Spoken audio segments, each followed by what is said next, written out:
No resulta fácil definir el fenómeno de chemsex. Los intentos que se han hecho han variado en la definición dependiendo del lugar donde se han realizado, dependiendo de dónde se quiera poner el acento, si es en las conductas sexuales, en las conductas de consumo de drogas, o bien en la población que las practica o en el contexto en el que se realizan. La definición más acertada en España y en Cataluña es la del doctor psicólogo social Percy Fernández Dávila, que define el chemsex como el uso intencionado de drogas para mantener relaciones sexuales durante un periodo largo de tiempo, que puede variar en horas o en días,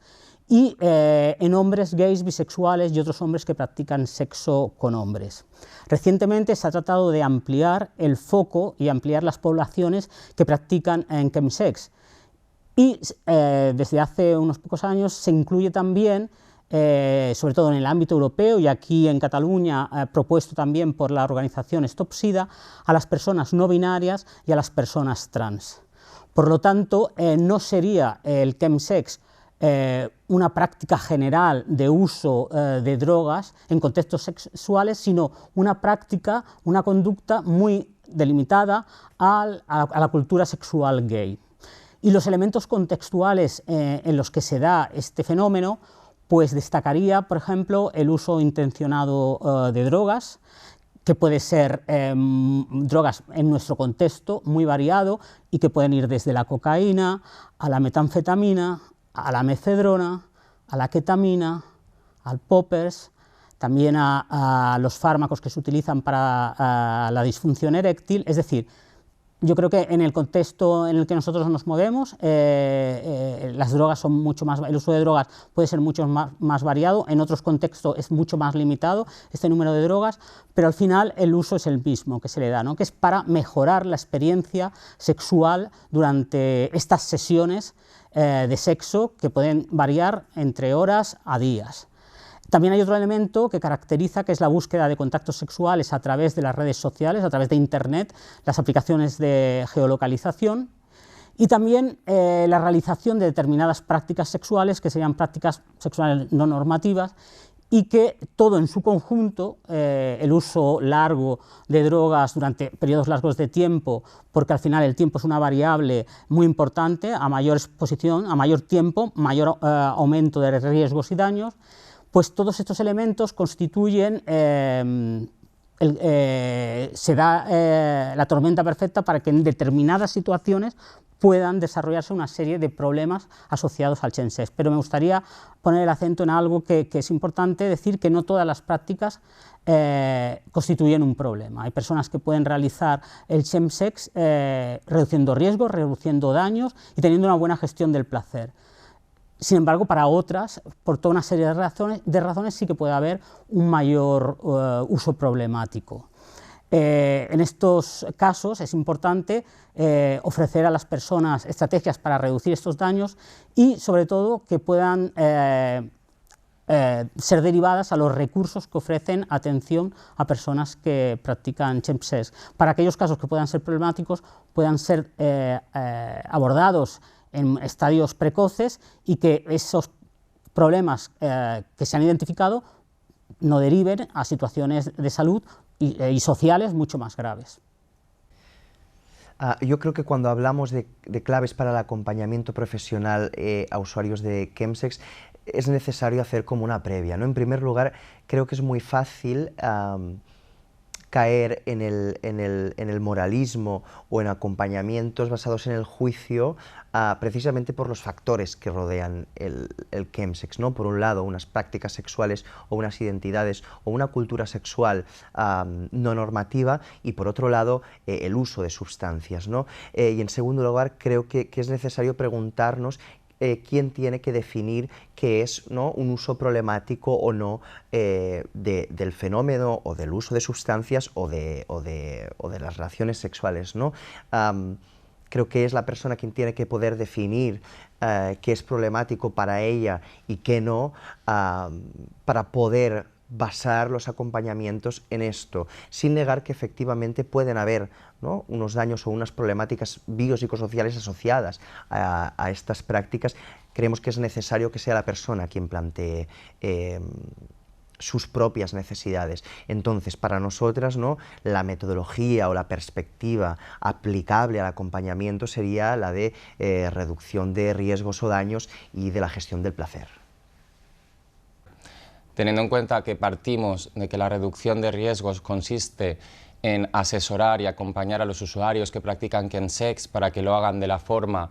más segura posible y que les haga los menos daños posibles, tenemos que tener en cuenta que el chemsex es la relación entre el consumo de sustancias y las prácticas sexuales. Por lo tanto, vamos a tener que mirar cómo hacer para que el consumo de sustancias sea seguro o lo menos nocivo posible, y que las prácticas sexuales también sean lo más seguras posibles, de manera que evitemos pues, infecciones de transmisión sexual o infección por VIH o incluso daños físicos que pueden derivar de estas prácticas. Entrando en la parte de sustancias, tenemos que tener en cuenta pues, que se utilizan diferentes sustancias. Es muy importante que conozcamos las sustancias que se consumen y que podamos enseñar a cómo consumirlas de una forma segura. Y para esto hay que tener en cuenta tanto las dosis, hay que saber, por ejemplo, que hay sustancias que se tienen que tomar con intervalos más separados, como por ejemplo el GHB, que se tiene que tomar mínimo cada 2 horas, no se puede tomar más seguido. O, por ejemplo, tener en cuenta que hay algunas sustancias que tienen formas similares, como por ejemplo el polvo, que pueden ser la mefedrona, la metanfetamina o la cocaína, y que la longitud de las rayas que se pueden administrar pues tiene que ser variable porque la dosis no es la misma. También hay que tener en cuenta que dentro del chemsex hay un fenómeno emergente que es poco frecuente, pero que también es importante conocerlo, que es el slamming, que es la vía inyectada. Y para esto pues hay que tener ciertas nociones de cómo administrarse vía inyectada, como por ejemplo esterilizar la zona donde se va a hacer, evitar arterias, evitar ciertas zonas del cuerpo y siempre filtrar la sustancia. Respecto a las prácticas sexuales, tenemos que tener en cuenta que las sesiones de chemsex son sesiones que muchas veces son con múltiples parejas o que pueden ir apareciendo nuevas parejas. Esto hace que haya una mayor vulnerabilidad a adquirir la infección por VIH, unas infecciones de transmisión sexual que existen, y también que el hecho de una exposición prolongada a actividades sexuales puede producir daños en las mucosas. En este sentido, vamos a tener varias estrategias que podemos hacer para evitar estas infecciones. En el caso de las personas que viven con VIH, la herramienta principal es tomar el tratamiento antirretroviral, porque se sabe que cuando una persona está indetectable no transmite la infección a otras personas. En el caso de las personas que viven sin VIH, tenemos varias estrategias. Una de ellas es hacerse las pruebas cada 3 meses como de frecuencia más o menos regular. Y también tenemos una estrategia biofarmacológica, que es la toma de la PrEP, la profilaxis preexposición, que es un programa que se realiza en centros especializados donde se realizan varias consultas en las que se administran antirretrovirales que a las personas que no tienen la infección consigue evitar que la adquieran. Además, este programa consiste también en hacer cribados de otras ITS, por lo que si aparecen se detectan a tiempo y evitamos que continúe la cadena de transmisión. También hay que tener en cuenta que, como son relaciones sexuales que pueden ser muy prolongadas, hay que tener cuidado y mimo de las mucosas y de las prácticas sexuales. Por lo tanto, hay que tener relaciones pausadas, con descansos, con hidratación, utilizando lubricantes y siempre con un consentimiento mutuo entre todas las personas, evitando que puedan haber problemas de dolor, fisuras o alguna complicación. Yo creo que sabemos de sobras que todo placer implica un riesgo. Sabemos de sobras que la gente consume porque le produce placer, y es cierto que hay muchas veces que estas situaciones, ¿no?, se van de las manos y el riesgo al que se expone la persona es mayor en proporción al placer que recibe o al placer que puede sostener, ¿no? Es cierto también que en cuanto al fenómeno del chemsex vemos situaciones, ¿no?, que realmente nos preocupan, ya no solo hablando en el campo de las adicciones, sino también a personas que